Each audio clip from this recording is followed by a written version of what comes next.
Would say early in the fight, Canelo, and earlier in his career, Canelo, but he hasn't been that kind of fighter in recent years. Be interesting, I'll tell you that. What do you think? I don't know. You know, it's a big jump to go from 54, which was a step up from 47, right? Now so it he's goes to going 54, and now he's going to 68. 68. That's so much weight. A lot of weight. Do you think Terence Crawford can beat Canelo Alvarez? Yeah, I think he can win. Okay. I don't know if he's going to win, but I think he can win. Max Kellerman has joined Joe Rogan to drop a shocking prediction for the super fight between Canelo Alvarez and Terence Crawford. Kellerman shocked fans with a prediction that cuts against the grain of mainstream opinion. Known for his sharp analysis and ability to spot patterns others miss, the veteran commentator laid out why he believes this matchup could redefine both fighters' legacies and possibly crown a new pound-for-pound king. Kellerman broke down what makes this showdown so intriguing, pointing to Canelo's unmatched power and wealth of experience against the very best in the sport. Yet, he quickly shifted focus to an angle that stunned many listeners. Crawford's adaptability and ring IQ. Definitely. Okay, so then a little bit of this and that between Canelo and Crawford. I'll give you a list of attributes, and then tell me who do you feel is best in that attribute. First attribute, best jab. Crawford.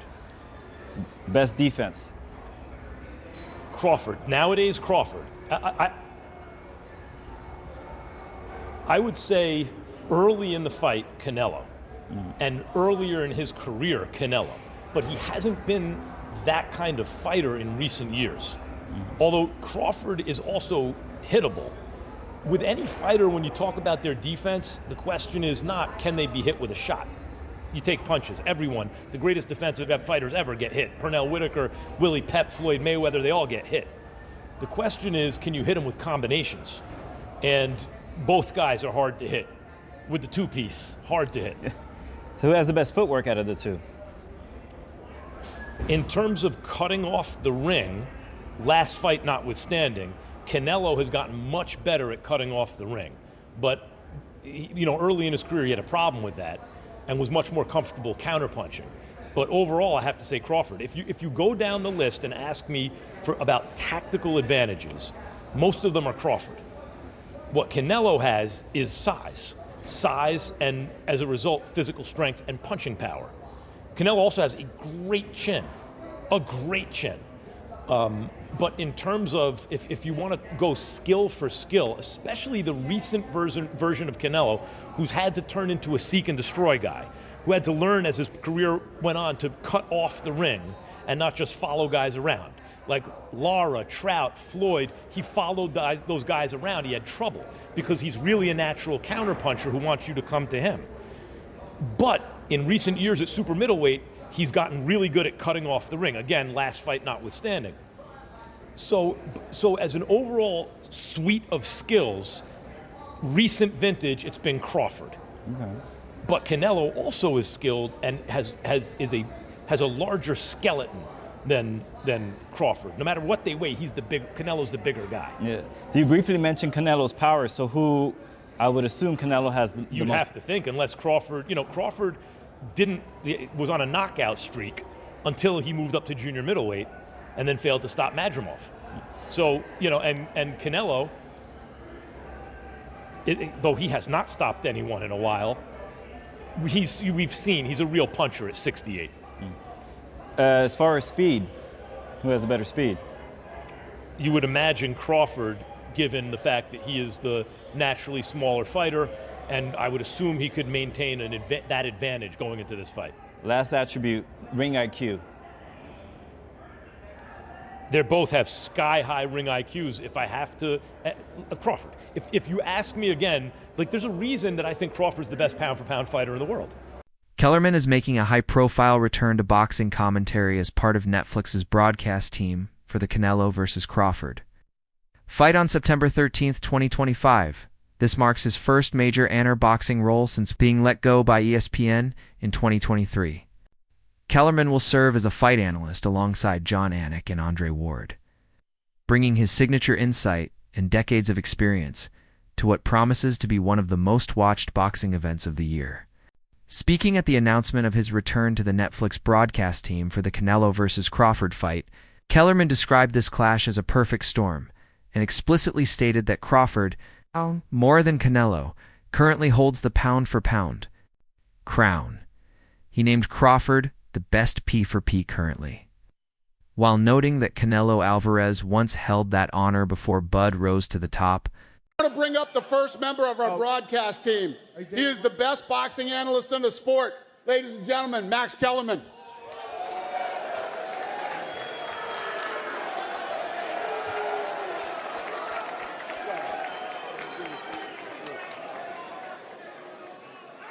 All right, so I know you guys are excited about this fight, but I don't think you understand what a big deal it is. This is a perfect storm, a perfect storm. First of all, Turki Al-Sheikh, we're lucky he happens to be a boxing fan. You know, none of this happens if he doesn't happen to be a boxing fan. It's just none of us are here. Nick Khan, the best in the business. Dana White. Dana White is the greatest combat sports promoter of my lifetime. And it's his first ever boxing promotion. So that's who's behind what you're going to see. You know who's the best pound-for-pound fighter in the world? The most recent one. Bud Crawford. Apologies to the monster and Usyk. Bud Crawford has my vote for best pound-for-pound. Who was the best pound-for-pound before Bud? Canelo Alvarez, universally recognized that way. But it's not just these two guys, the last two best pound-for-pound fighters in the world. There haven't been that many. Before Canelo, who do you have? Before Canelo, Floyd or Andre Ward, Floyd Mayweather. Before, you could take the lineage back. There have only been, I don't know, 25 or 30 fighters who ever lived who you said that's the best pound-for-pound fighter in the world. These are two of them, the last two. And they're going to fight in Las Vegas on September 13th. Canelo is 62-2 with 2 draws, 62-2. So was Marvin Hagler when Sugar Ray Leonard moved up to fight him, and they produced one of the biggest spectacles in the history of boxing. This fight is a perfect storm. I could not be more excited to be a part of it. Joe Rogan has also made it clear that his lean is toward Crawford. He acknowledges Crawford's elite versatility and ring intelligence as giving him the upper hand over Canelo. Rogan believes Canelo has slowed over the years and shifted from being a dynamic combination fighter to relying more on singular, powerful shots. In contrast, he views Crawford as exceptional, one of the most fluid switch hitters since Marvin Hagler, capable of shifting between orthodox and southpaw seamlessly and maintaining effectiveness in either stance. On a recent episode of The Joe Rogan Experience, Rogan and Lampley debated Crawford's chances against Canelo with contrasting perspectives. Rogan leans toward Crawford, emphasizing his precision, ring IQ, and Yeah. Shoot, what Go about get away. Crawford and Canelo? What do you think? Personally, I'm a big Crawford fan, so I'm going to lean his way. My only concern is just the size. Like, it didn't look like Terrence's power transferred in the last fight, so With now it's coming Majumov? up some more. You know what I mean? Part of the problem with that is Majumov is really good. Yeah, He's really fucking I mean, good. but I just think Crawford is. It's weird to say against Canelo, but I think he's the better boxer, and I think he's the guy who can make the better in-fight adjustments if Canelo doesn't kill him. It's going to be interesting, I'll tell you that. What do you think? I don't know. You know, it's a big jump to go from 54, which was a step up from 47, right? Now so it he's goes to going to 54, and now he's going to 68. 68. That's so much weight. A lot of weight. But Terence is, I think he's the best switch hitter since Hagler. They claim Hagler was my favorite. They claim he's walking around like a $190 or something, and you do know he's a wrestler. However, in another interview, Lampley confidently backed Canelo to beat Crawford, saying that although Crawford is a phenomenal boxer, it's Canelo's size, experience, and championship pedigree. Please subscribe my YouTube channel, Boxing Fight Scope, for latest news of boxing.